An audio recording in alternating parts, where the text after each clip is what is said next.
Yani ngoma imekuwa hiti kabla haijatoka. Ngoma imekuwa hiti kabla haijatoka. Uzuri kwenye verse Diamond Platinum anawakumbusha tu. Ngoma kama hizi Tandale zinagongwa tu afu tunafanyaje?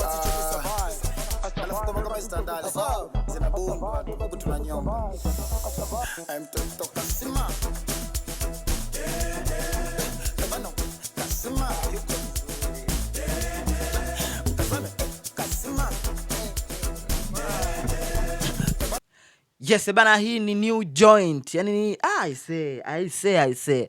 Mwenye utawala wake sasa wa mapiano amerudi, amerejea. By the way, kiukweli toka alipo tuliona jana, by the way, hii ni ngoma ambayo kilitolewa kionjo tu, lakini sasa hivi ukipita TikTok kwenye zile ile sound ambayo watu wametumia, bro, yani unakaa tu unajiuliza, mbona umekuwa ni muendelezo wa msanii Diamond Platinum kutoa mavionjo na yanalipuka. Tunafahamu tulipopata kionjo cha ngoma ya Big Money, Diamond Platinum Trey Songz, Talk of the Town, mpaka sasa hivi inashikilia nafasi ya kwanza nafikiri pale kwenye sound za Instagram.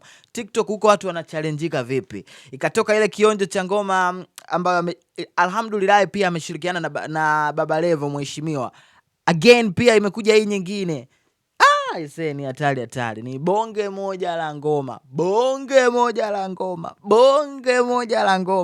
Jana nimetumiwa DM nyingi sana. Kwani bounce hujaiona hii ngoma? Watu wananicheki kabisa DM. Mbona hutoi neno? Nikasema jamani, bado kidogo nina kipengele na shemeji yenu. Nafikiri nikikaa sawa kesho asubuhi naamka nalo.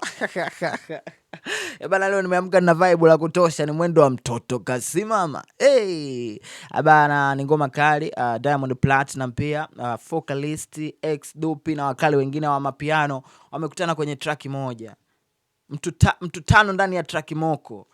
Imagine ni hatari vipi. Ni ngoma kali na kiukweli watu wamelipitisha. That's right, tuna bang mtoto kasimama. We